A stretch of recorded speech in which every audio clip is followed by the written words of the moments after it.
Cancer rising. How you doing, Cancer? This is your reading for the Virgo full moon that happened to be a total lunar eclipse that happened on the 13th or 14th of March. Depending on what part of the planet you're hailing from, yes, I'm recording this after the event. Apologies for the delay in getting this transit out. My life is really very full at the moment. I wish there were 5 different versions of me going about and doing all the different things.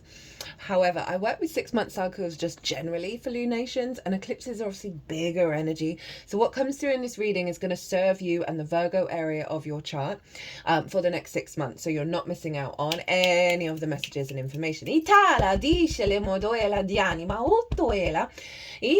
Hello and welcome. My name's Chloe. I work with card divination, astrology, and I channel multi-dimensional energies through my body, both in the form of physical and vocal light language. You just heard some of the light vocal, and you're seeing the physical. And all of this brings in healing, attunement, and activation codes to the messages that are going to come through in this reading. So I read for the rising signs. So for those of you who do not have Cancer in the first house, look to the house it does fall in your natal chart. Look to the themes of that house, and you want to apply those themes along with all the meaning you've got going on in the sign of Cancer to the messages that come through, because it's as if that Cancer energy has now energetically moved to the first house. So the astrology for the rising sign will always still link in. You've just got to add on your own natal chart meaning on top of it. For example, I happen to have Cancer in the 12th house, so to apply the themes of the 12th, and the only thing I've got hanging out there is the EQ, and that is the ascendant, as if you were on the equator. So it's quite a very primal energy. Anyway, so I'd apply all of that to what comes through here. As always, take what resonates and leave what doesn't. So we are going to be pulling cards. We're going to be pulling 3 and the card at the bottom of the deck for the moon. We are also going to be doing some cards for Mercury's retrograde phase. And that happened nearly exactly 24 hours after the moon was full. And obviously Virgo is ruled by Mercury, so they're all interlinked, and so we're going to be pulling some cards on that as well. Before I get on with your reading, Cancer, there is a collective reading where I've broken down the astrology of the exact moment of that eclipse in a lot more detail of how everyone's talking to each other that forms an energetic blueprint. And in those readings, as in these, I try and tap into the most integrated and expansive intention of the transit. And that's like root energy, so that you can apply to all the nuances of your own individual life. Anyway, in that collective reading, I go into the astrology in way more detail. I'm going to be focusing on the houses in this reading, rather than the celestial bodies themselves. And I also got a hell of a lot of collective channeled messages in the lead up to that reading. Not surprising, I've got a Virgo sun. And those all intertwined with the astrology and the collective tarot that I was pulling, they were all intertwined. There's some really good advice, really good support over in that collective reading. If you want to pause this video, go watch that, because it will give you a deeper understanding about what's about to show up here. Also, there's a North Node in Pisces, South Node in Virgo transit series. It's in its own playlist. It's easy to find. And that's covering the overall intention of the whole eclipse cycle, which is a 1.5 years. And some really beautiful energy came through in all of those videos. I've been applying it all into my life, and my life is changing fundamentally in the best possible way. So if you want a deeper understanding of the North Node in Pisces, where the sun was at the time of this full moon, and the South Node in Virgo, where the moon was, go check out that transit, because the Virgo Pisces axis, as well as the Aries Pisces, which is what's going on with all the retrogrades at the moment, is like basically the powerhouse energy of the year. And the more we understand it and the more we can integrate it, the more we can elevate. Right, let's get on with your reading. Oh, interestingly enough, I feel like I need to hydrate. Which I did just before sitting down, but I'm feeling the need again, so I'm going to pause and go and drink. Not surprising, Cancer, you are ruled by the moon. You are the element of water, and it's all about nurturing of self right now. Yeah, so that's definitely referencing this element of self-care and the little things. So,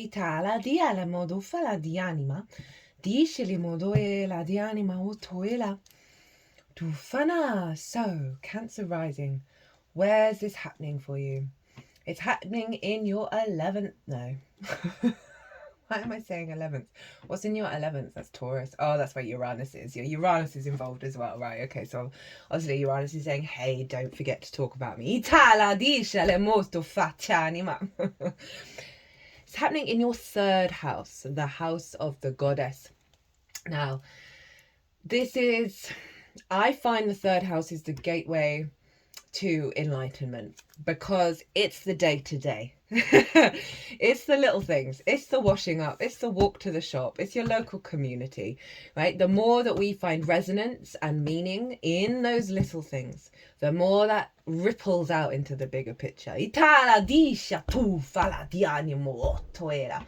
So it's the day-to-day, it's your local community, it's your environment. It's linked into schools and therefore learning new things, as well as siblings and extended families, short distance trips. It's also the house of communication. So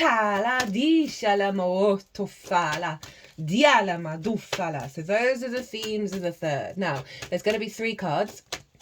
For the moon, we're going to get what's been closed out with this eclipse. Itala dice le modufala di anima. Itala di anima. Interesting. Itala di animo stofila. What's being closed out? Itiana. And what's being activated, and a card to embody in order to facilitate the activation. So those are going to be the 3 cards. We'll also get a card at the bottom of the deck as well. Okay, Itala. Compared to Capricorn, which I just did, it took me going on and on and on about this moon before any cards came out. There was some really intense energy there. I'm bringing it up, so you might want to go check out that reading. So, eclipse in your third. Now, this I've done an all 12 signs of talking what that south node's up to, so I'm not going to go into too much detail of the overall energy of that. Go check out that transit series, as I said, in its own playlist, easy to find.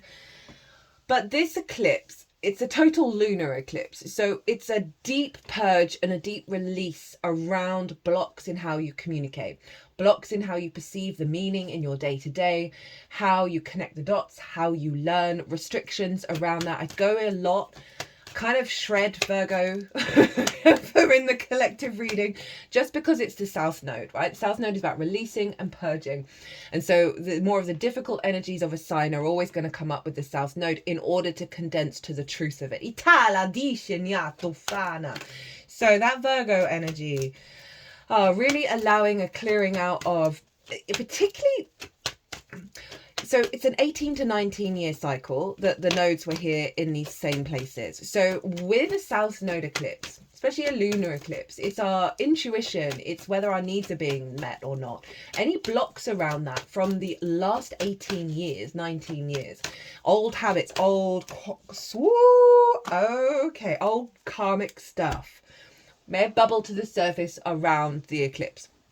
Trust and believe that whatever, if you had a dramatic moment, if you had a big what the F is this showing up again? I thought I did all the work on that. Just trust that it's being released, particularly with the third in terms of school and siblings, right? In our early years, and we forget most of it, when we can be bullied, things can be said to us that then limit our framework of what we understand of reality and how we communicate and connect to it.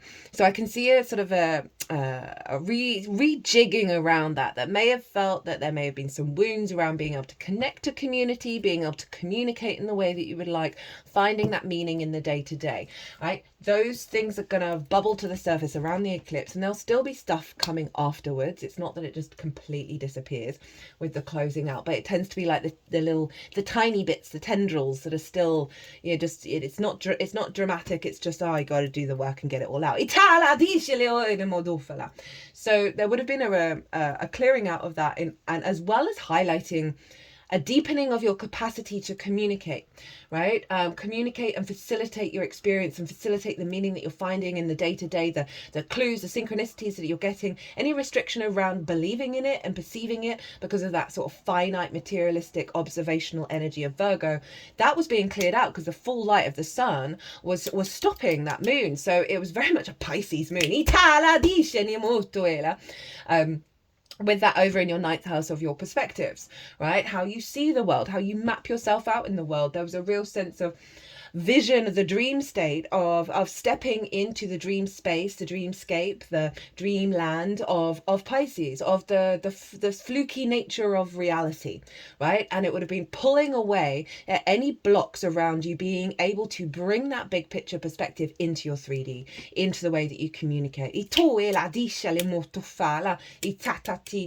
For some of you, it may be around, oh, I can't say that to somebody. They won't approve. The collective don't know, or they don't understand, or that kind of like, oh, they're going to think I'm a weirdo. That kind of stuff could have come up, right? In order to be like, oh no, I'm going to stand in my power. I'm going to bring this to the table. I'm cool with it. They can think what they want. They can do what they want. I'm not getting moved by this. This is how I resonate. This is what I connect to.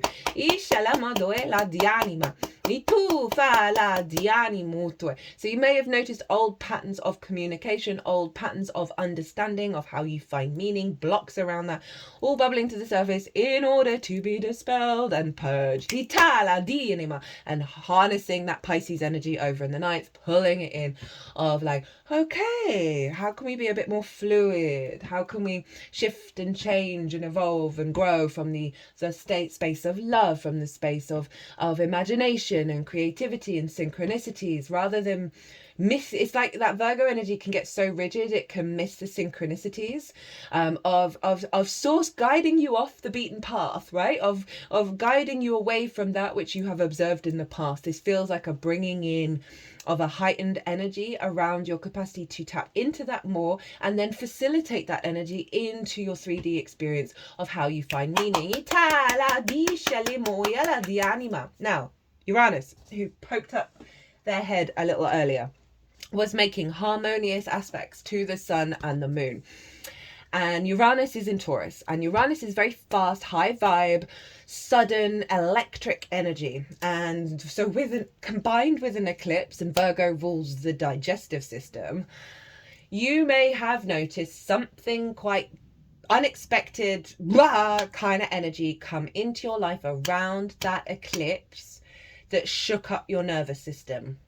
In a way that it was like dragging, kicking and screaming a very primal fear, a very primal thing in your body that is stopping you from being free, because Uranus is the great liberator, the path clearer, the breaker of chains. But it can't be, it doesn't really, the fallout isn't really Uranus's, strong suit. So there may have been something very dramatic that shook up your nervous system and you were like, what's going on?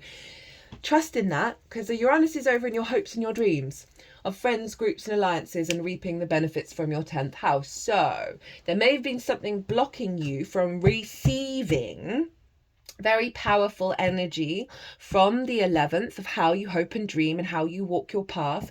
There may be certain portal activations that needed to happen for that energy to funnel into your day-to-day, so you can go about your day-to-day creating your hopes and dreams from your higher perspective. Itala dici ni motoela ti anima. Itala. Oh, that one. Iana molto fia la discia ti anima.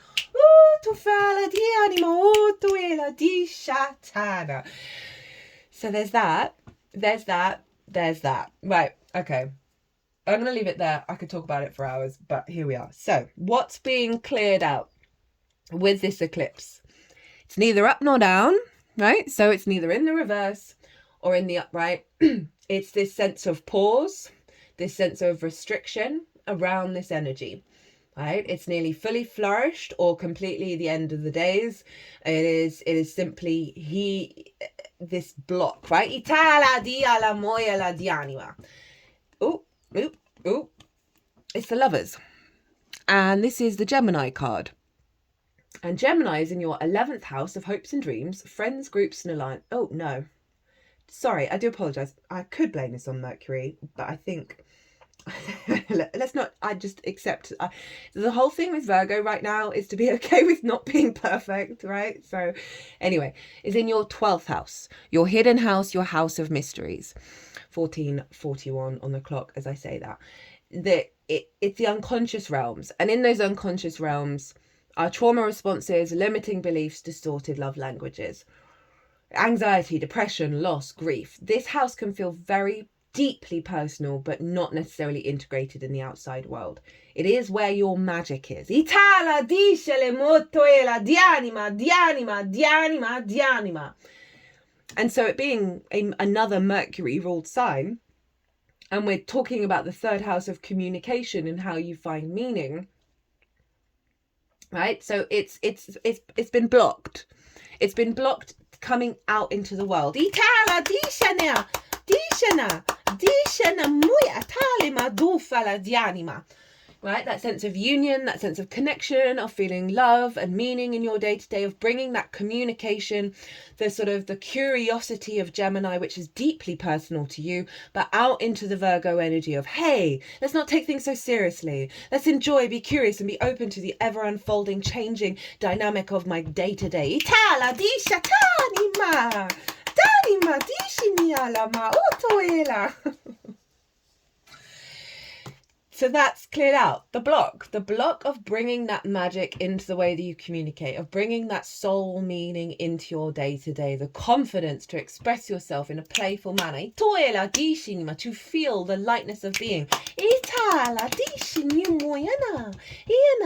we take the Gemini energy out, it's a block. It's not that you like completely didn't have any love for your day-to-day, or you were completely blocked in unionizing the masculine, feminine, and spirit together in one, in how you express yourself, how you connect to your environment. It's simply, it's not that it was full throttle. It wasn't that it wasn't completely there. It was just stagnant. There was like a restriction around it, and this eclipse was like,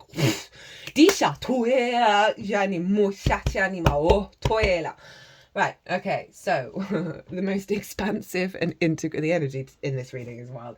Expansive and integrated intention. Did I talk about Pisces?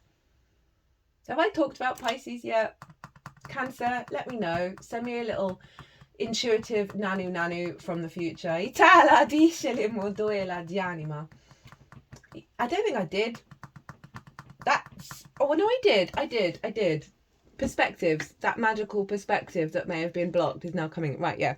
Woo, this is what we got for the intention. Thanks for sending me that nanu. We've got the 9, and this is what I mean about that Piscean energy with that Gemini of the magic of your soul funneling into Virgo, because Virgo's just been like KO'd, like total wipeout, and is being imprinted by that Pisces energy.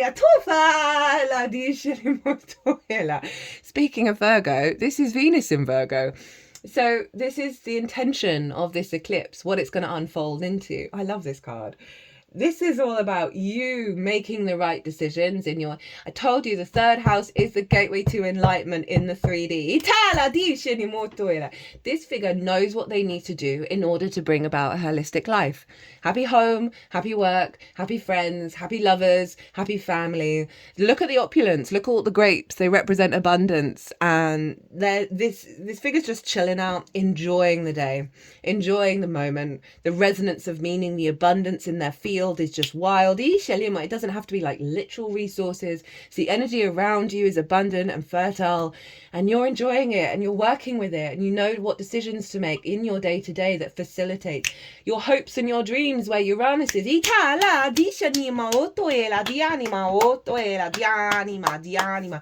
feels like that Pisces energy up in the 9th with all the stuff that's going on in Pisces. It is everything. It is all of the things. It is the ocean, right? There are no boundaries. There are all the possibilities.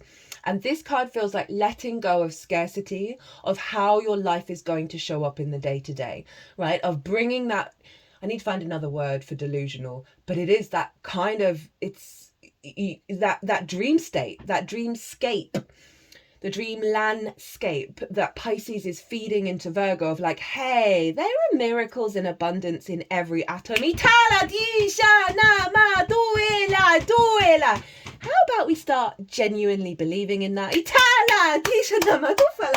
And Cancer, this is probably why the energy is so wild. You are ruled by the moon, so eclipses are always gonna go poof. It doesn't matter where the eclipses are, they are always going to have such a powerful effect on you. And because of that very strong Pisces energy that's infusing into Virgo, Venus is now facilitating that dreamscape in the 3D world.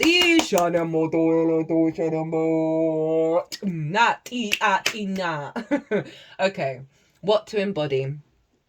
What energy to channel? 2020 on the clock, as I say. What to embody to help facilitate this?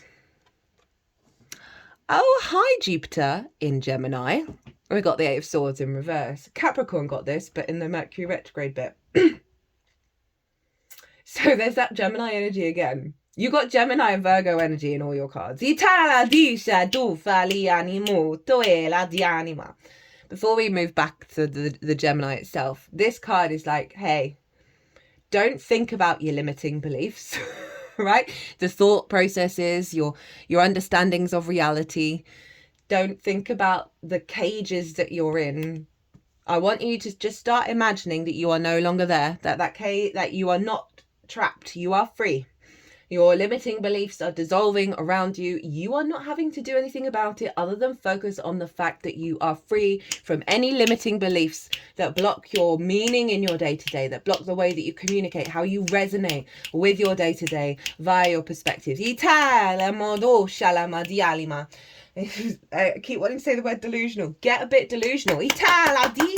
You'll be training your vessel to connect to this reality that we're all in right now, that we're all becoming a bit more aware of, that's actually reality rather than what the dense frequencies have been telling us for so long. So, Cancer, get a bit delusional.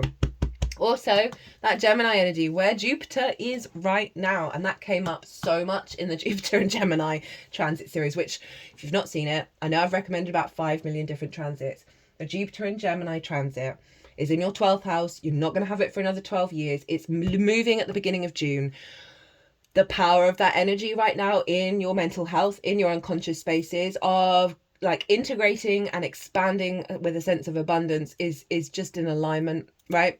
This is all astrologically aligned of grab that energy by the feet, hands the Gemini.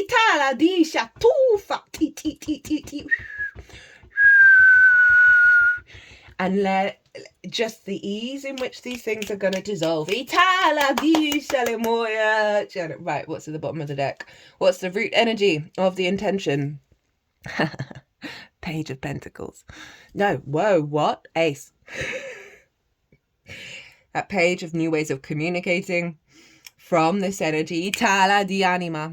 So this is fresh new energy, vibrant energy that's about incorporating a higher perspective with the mountains through this portal that are decked out in the same flowers as the Magician. And what is the Magician? The Magician card is Mercury. Toela di anima. So this is your capacity to manifest from a higher perspective in your day-to-day and the way that you communicate. Itala di shilimodufala. That is coming in loud and strong. The slate is being swept away. It's not like the wisdom is disappearing, but you've got more space for you to engage in how you manifest and how you find meaning at such a core fundamental way that comes from a space of abundance. Eyes on the prize, Cancer. This is my heaven on earth card, which I know is a bit of a triggering phrase, but it is about creating joy in your life, creating all the words. Right, I'm going to stop because this energy is wild. I feel very enlivened. There's no getting around it. Right, we're going to do the Mercury retrograde now, and that's in Aries and Pisces. We're going to get 2 cards from this deck for the Aries section, 2 cards from this one for the Pisces, and then at the end of that, we're going to sum up the whole reading with 2 oracle cards. So, Mercury retrograding in the sign of Aries, which is your 10th house of life purpose and career. Career doesn't have to be life purpose, it can just facilitate it. Visibility, reputation, how the big outside world sees you. Now, I've done a Venus retrograde series. I'm not doing a whole Mercury retrograde series. I'm just pulling cards in this transit because that Venus retrograde covers so much and I genuinely don't have the time. I wish I did. That Venus retrograded in Aries, she's going into Pisces along with Mercury. She was conjunct Mercury at the time and retrograde at the time Mercury went retrograde. So the themes that I talk about in terms of Aries and Pisces, they're all over in the Venus retrograde series, as well as retrogrades and the information around that. And obviously, as Venus was conjunct Mercury at the time, it's a very similar retrograde phase. That Venusian energy is significant to the Mercury energy. But if you go and watch it, bear all of that in mind.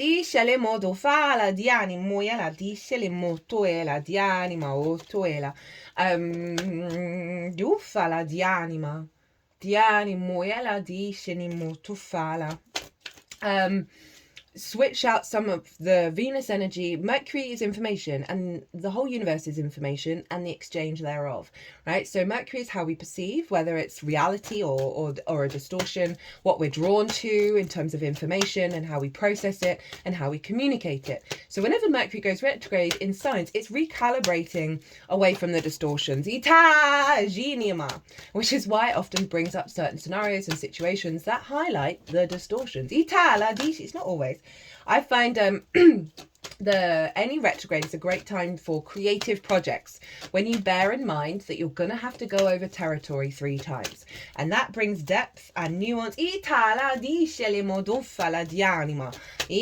More depth and nuance to whatever it is that you're doing. So brainstorming about your life path, about your career, about how you how it affects you, of whether you're being perceived or not, right? And how what your reputation is and whether you're valued. You might get opportunities and offers come through that may need a little pause to think about. Oh, we've got a tickle coming up in the throat. That means some throat chakra work is being cleansed. I'm going to pause a second.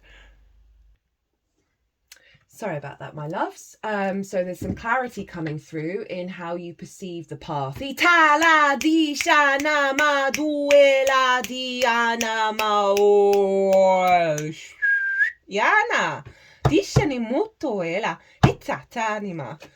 Woof. So with that retrograde in the sign of Aries, as I said, right, reflections on the path, reflections on your career, of how you perceive, whether you're visible or not, and whether that's affecting you walking your path. Brainstorming in regards to the next stage of it.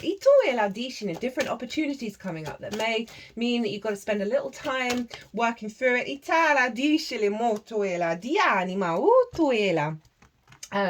Miscommunication as well. So if this is,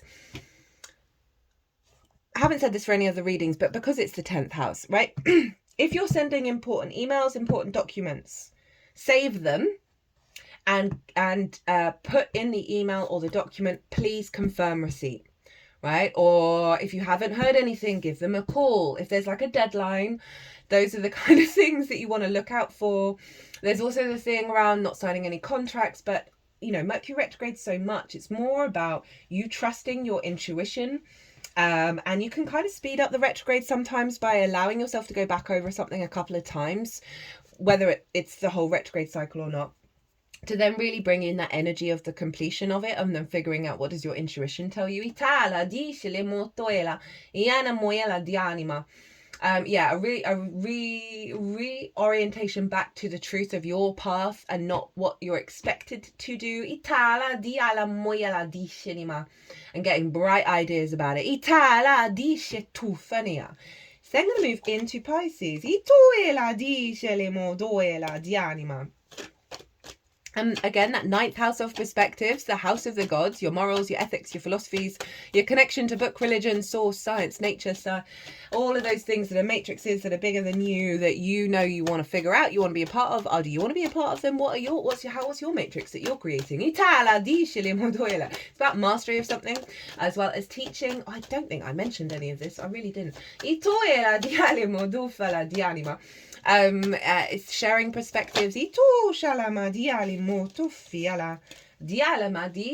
Sharing perspectives. We're not here to change people's minds. That's up to them. as well as going somewhere far away that is unfamiliar to you in order to broaden your perspective. Now, that distance of far away is all relative. Say you don't leave your borough of your city. Ninth house can mean you going to the other side of town. But anyway, Mercury moving into here, having got some brainstorming, having perhaps certain situations, certain difficult conversations or easy conversations that help trigger things within your head about what you want to do and what path you want to go down. Mercury's now moving into your perspectives, right? Again, realigning you back to that dream state, back to that sense of anything is possible, not limiting yourself in how that life path,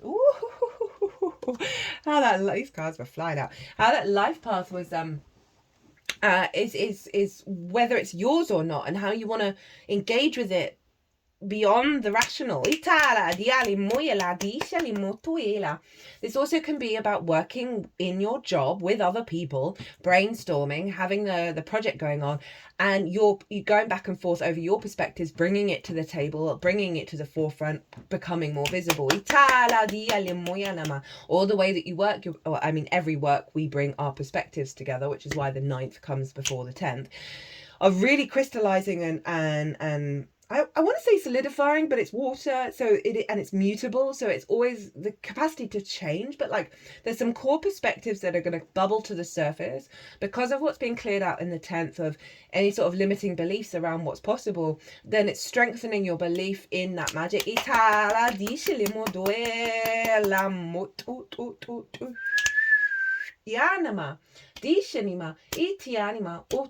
For some of you, it may well be about moving somewhere for the next stage of your career and your life path. And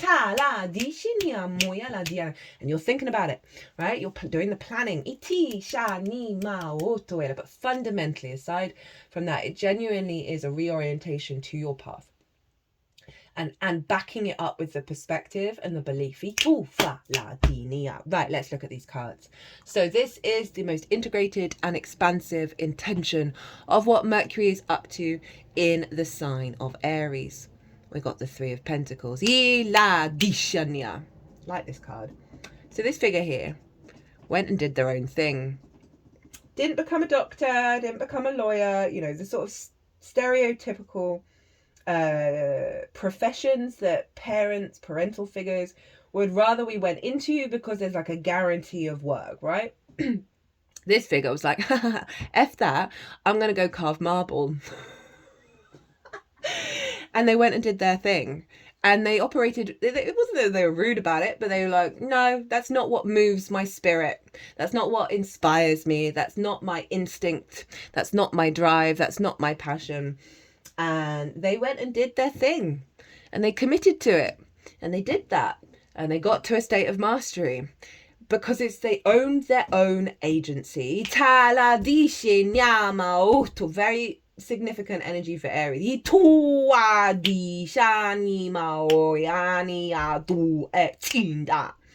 And because of that, they then drew towards them others, because it's not just mastery, it's collaboration as well.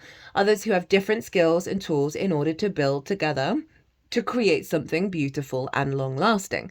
Now, that can be co-workers, that can be collaborating in a new adventure, but it can also be other parts of yourself. That because you're stepping this, the intention of Mercury is to get you into a perspective of your own mastery, which has a possibility of activating aspects of yourself that have been dormant because there's been a sort of a grip around it, because you haven't fully been walking in your own frequency in order for you to build your path. For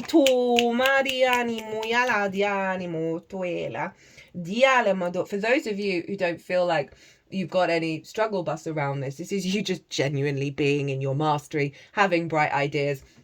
And I'm not saying that this isn't available to those who may be a little bit more like, oh, why did I choose this path? That there is an energy around you that Mercury is creating of this sense of deepening of your confidence, that is attractive to the outside world, right? This figure is being recognized for the work that they do. But this figure didn't need it, right? That's the trick with the 10th, is not to need it. As with everything. So yeah, brainstorming, collaborating, all of that kind of stuff. Right, how to channel this energy, how to amplify it. We've got the Ace of Cups. Follow your intuition. Follow peace, right? Because we've got the Dove of Peace there. There's an overflow here. You've got 2 aces. There's a deep sense of renewal of your emotional body. So even though this is coming from the cup, it always reminds me of the phrase that really helped me is give from your saucer, not from your cup. Because when you give from your cup, you drain that cup and you're inherently giving from a place of lack. Don't know if you can hear one of the cats that is currently living here is scratching on my bag. And I'm pretty sure she's an Aries rising. And she's just doing her own thing.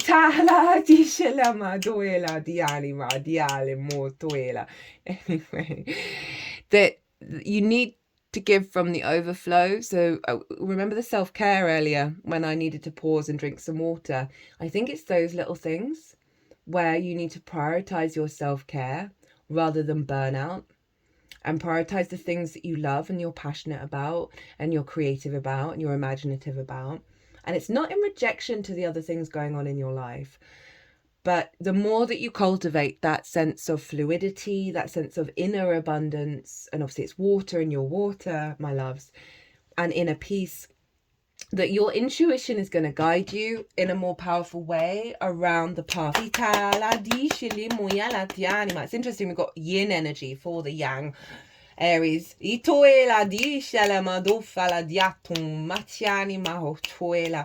open to the unfolding of what source is going to present you.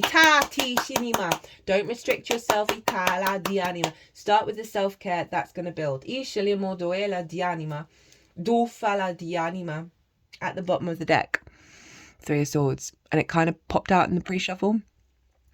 You actually got a lot of cards that I was like, no, this is the backstory. A lot of stuff around feeling drained, feeling on the defensive, not really knowing the own value. And this card came out of like the grief around how things have been going. And that can be in various different stages.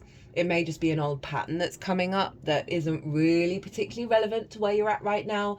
But because of all the eclipse energy and all these retrogrades in Aries and Pisces, which is the first and the last sign of the zodiac, it's dredging up a lot of sludgy. And with the 3 of Swords being at the bottom of the deck, I love that in terms of, and I think it works with this and this, in terms of those limiting beliefs, those ideas, those things that have blocked your heart from truly taking you out on the road are going to fall away with this self-care, are going to fall away with this connection to inner peace, and maybe do a meditation of feeling very abundant in your energy, right? And imaginative and inspired. And from that, see what your instincts, that fire is drawing you towards. But that 3 of Swords with the 3 of Pentacles, so you've got double 3s, of really coming into a state of I want to say union, but it's harmony with the 3. And creation energy. There's no longer being blocked by this.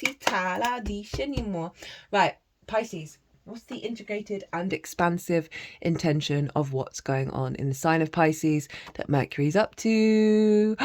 7 of Swords. Okay, so we focus more on the imagery with this deck, which is why I love it. This is the dreamscape that I've kept talking about.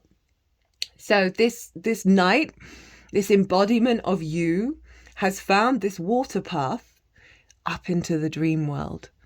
Up into the dream world and the dream path. This dream perspective that is just as real as the landscape in which they're walking on. Itala di modoela di anima.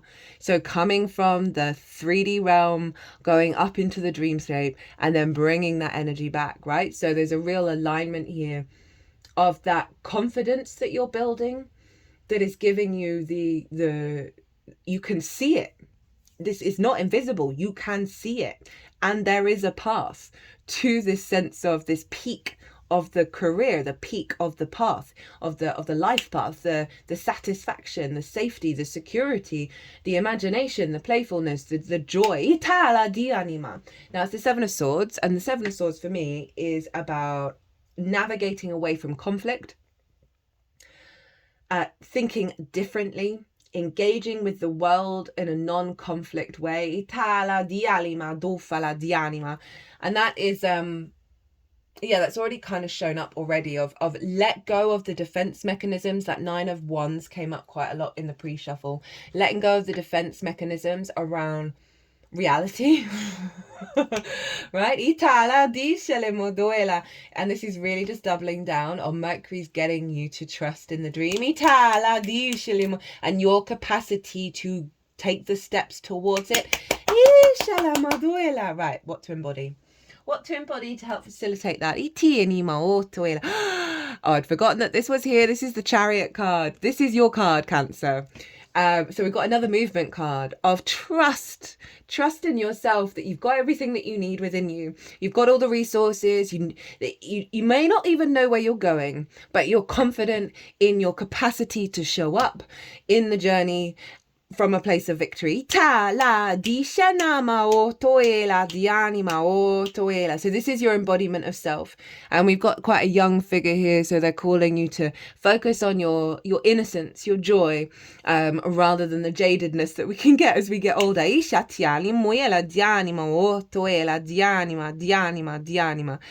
that you're being transported. And you're very safe and you're very protected during this journey. And the traditional Rider-Waite, it is the card of victory. So this is what you're embodying. And it's obviously your sign. Oh, hey, baby. Hey. Hi. I wonder if she'll come up. She often does. Itinima. Inama. Hi, little one. Ishanama. I hope she comes up and says hello. Itini. Danima. Ina. Oh, you like that. It's giving her a neck rub. So again, ask for help for self-care. You will receive as you go on your journey. Sorry, I was anticipating her coming up on the table. That, yeah, it's your card, your embodiment of self, how you move through the world. And there's so much wisdom and hello, and so much support. Hey, baby girl. It does make me laugh how the default is the baby voice. I do apologise if you get the arse of a cat in the video. It's unavoidable. No, just gone to go and chill out in the room.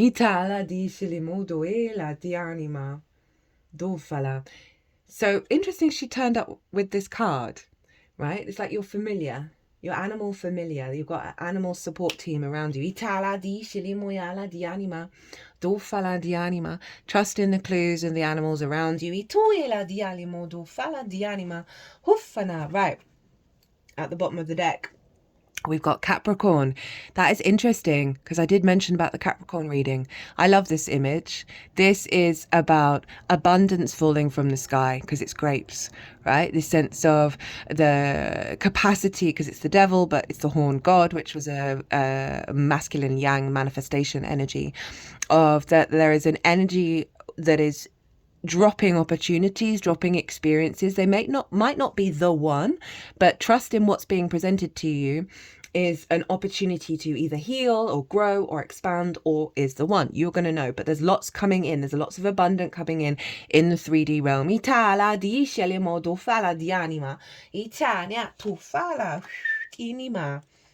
And interestingly enough, underneath this is the 5 of Swords, but it's a different version of it, right? And we talked about conflict. This figure's left the fight and they're now looking at the simple life, right? So there's something about calming down the conflict within yourself about what should or could happen and the fear and the worry around that, and just allowing some stillness in your life so you can connect to the truth of your emotional body. Right,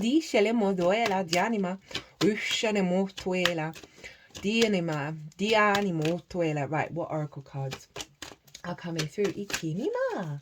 Di shinima. That's powerful manifestation in the 3D from this higher perspective. Itala di shinia. Dia toma. I'm just going to show you now before I get the other one. What did I just say? Oh, sauce, you are funny. I haven't had that card before. That's too many. So let's find it.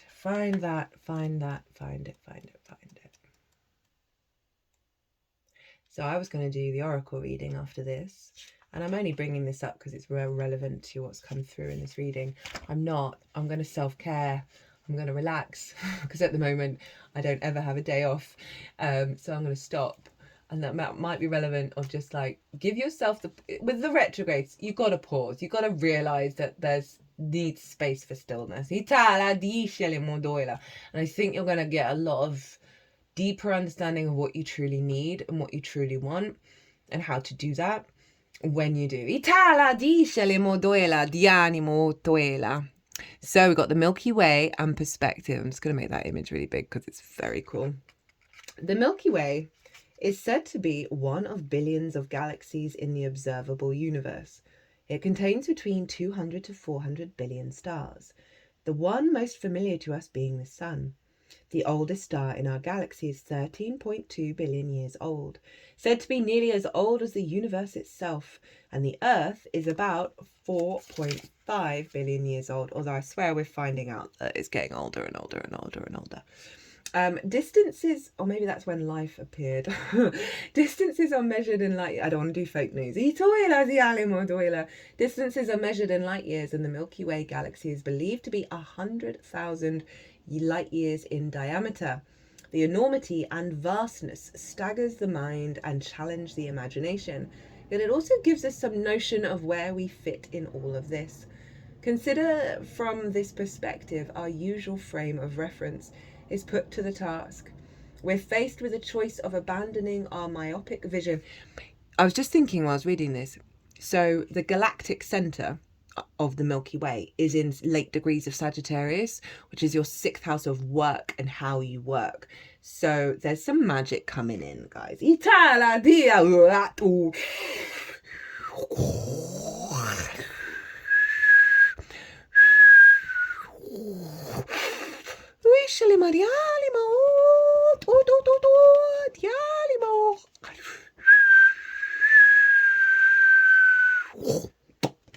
And now just put it at the heart chakra, and moving it down to the solar plexus, which is us going out in the world and doing stuff. Ooh, where did I get to? The enormity and vastness stagger the mind and challenge the imagination, yet it also gives us some notion of where we all fit into all of this. Consider from this perspective our usual frame of reference is put to the task. We're faced with a choice of abandoning our myopic vision in favour of seeing and accepting the bigger picture. We can just allow ourselves to be overwhelmed by a sense of smallness and helplessness. Yet know that we're composed of material from those very stars that inhabit the Milky Way. Thus we're connected to the Earth and the entire universe at all times, in life and death. You have lost your perspective, so it's time to step back, breathe, and allow yourself to detach in order to gather information from your senses and regain your perspective about the situation. Detachment does not mean that you no longer care. It simply indicates that you are looking at things from a different point of view. It is an outlook that is not clouded by emotions, judgment, or attachment to outcome, but instead maintains a non-reactive awareness of these things. The witness that internal aspect of yourself that simply observes everything in your life offers his or her eyes here. Through these lenses of pure awareness, you can examine all aspects of your experiences, physical, emotional, and mental, without denying anything. By doing so, you will come to an understanding, a greater perspective than is typically justified by the ego, which allows you to see what is before you with clear vision and an open mind. And I almost said open heart. Summing up the whole reading, right? One, of bringing the magical reality in, letting go of the distortions and the restrictions around being able to perceive. The ninth house of perspective, again, bringing that magic in that allows the confidence of your innate frequency to flourish. Right, the nightingale.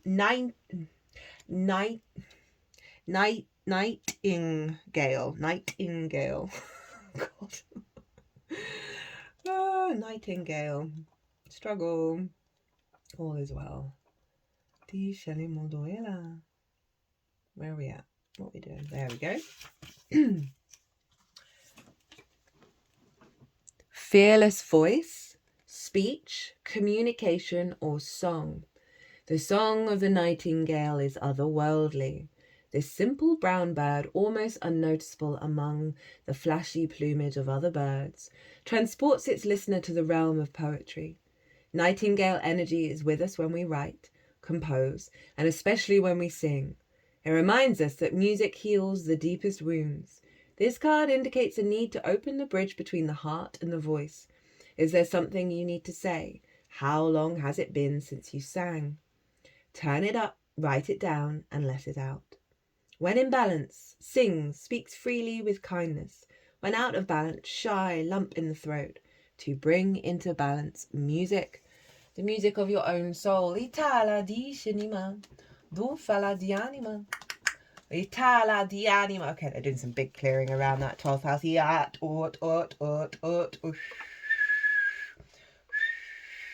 Ooh, someone's getting a voice activation. Itala di shinima. The bottom of the deck, we got childhood innocence. That goes into what came through there.